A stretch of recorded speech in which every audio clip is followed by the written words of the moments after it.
Assalamualaikum warahmatullahi wabarakatuh. My name is Mualim Prasetiyo. I'm from class C. Okay, in this change, I want to read an American literature with the title A Country Cottage by Anton Chekhov. Okay, let's start. A Country Cottage. Two young people who had not long been married were walking up and down the platform of a little country station. His arm was round her waist, her head was almost on his shoulder, and both were happy. The moon peeped up from the drifting cloudlets and frowned, as it seemed, envying their happiness and regretting her tedious and utterly superfluous virginity. The still air was heavy with the fragrance of lilac and wild cherry. Somewhere in the distance, beyond the line, a corncrake was calling. "How beautiful it is, Sasha! How beautiful!"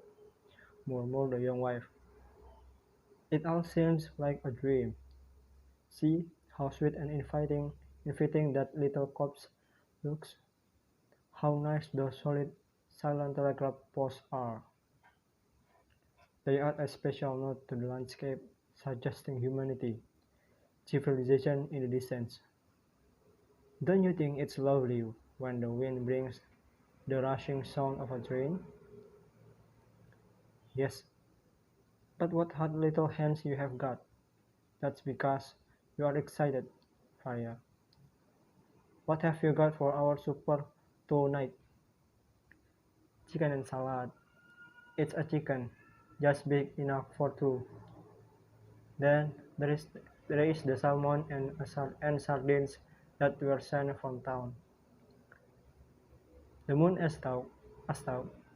She had taken a pinch of snuff, hid her face behind a cloud. Human happiness reminded her of her own loneliness, of her solitary couch beyond the hills and dales. "The train is coming," said Faria. "How jolly!"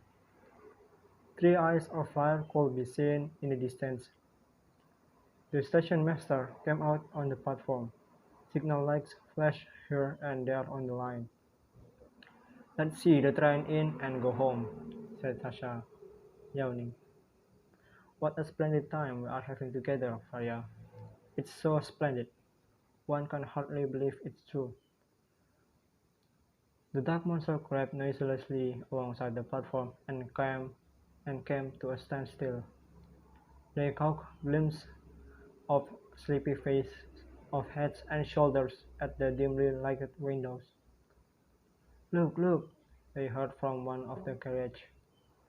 "Faria and Sasha have come to meet us. There they are. Faria! Faria! Look!"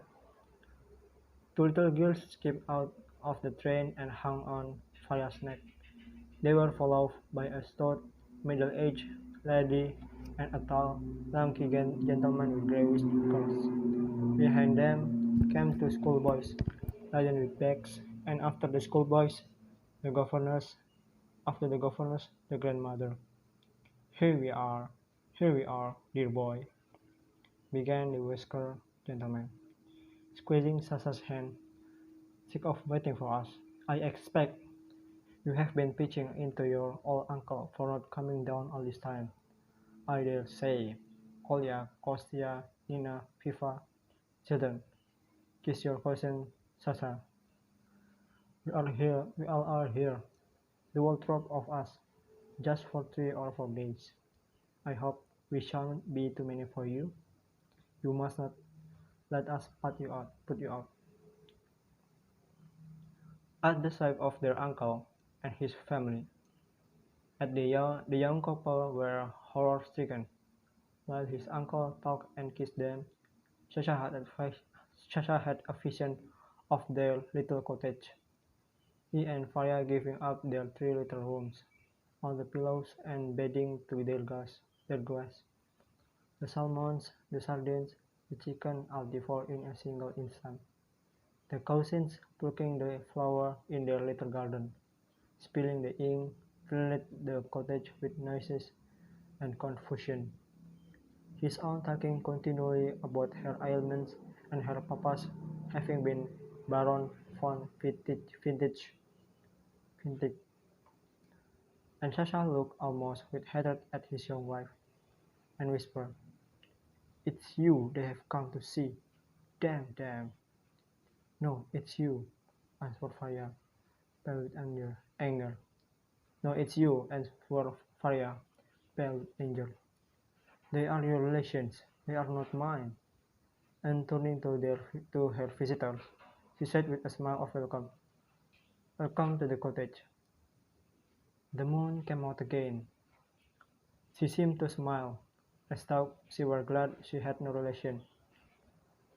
Sasha, turning his head away to hide his angry, despairing face, struggled to give a note of cordial welcome to his voice as he said, it is jolly of you. Welcome to the cottage." Okay, that's it. Thank you, and wassalamualaikum warahmatullahi wabarakatuh.